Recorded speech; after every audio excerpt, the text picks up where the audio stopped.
পুঁই শাক, পুঁই মিচড়ি ধুয়ে পরিষ্কার করে বেছে নিয়েছি। এবার রান্না করব। কড়াইতে তেল, পেঁয়াজ, সামান্য জল, চিংড়ি মাছ দিয়ে দিচ্ছি। এরপর একে একে মশলাগুলো দিয়ে দিচ্ছি। লবণ, হলুদ, লঙ্কা।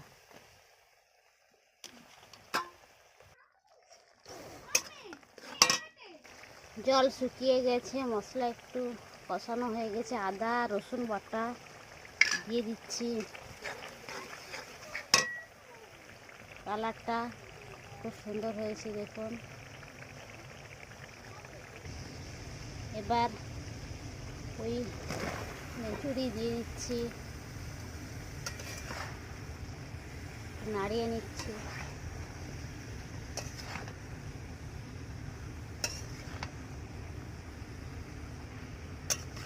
একসঙ্গে মশলাগুলি মিক্স করা হয়ে গেল। সামান্য পরিমাণ একটু জল দিয়ে দিচ্ছি। আবারও একটু নাড়িয়ে নিলাম।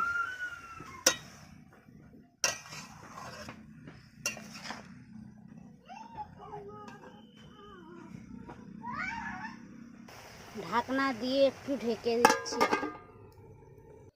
ঢাকনাটা খুলে দিচ্ছি।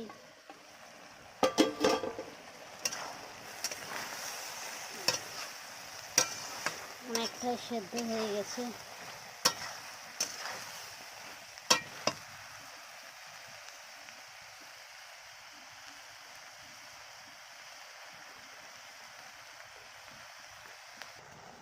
জিরা সরিষা বাটা দিয়ে দিচ্ছি।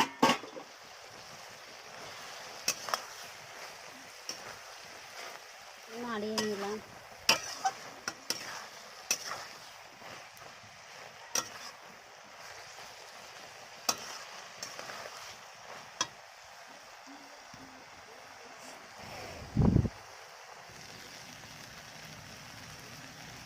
ঝোলের জন্য জল দিয়ে দিচ্ছি অল্প পরিমাণে।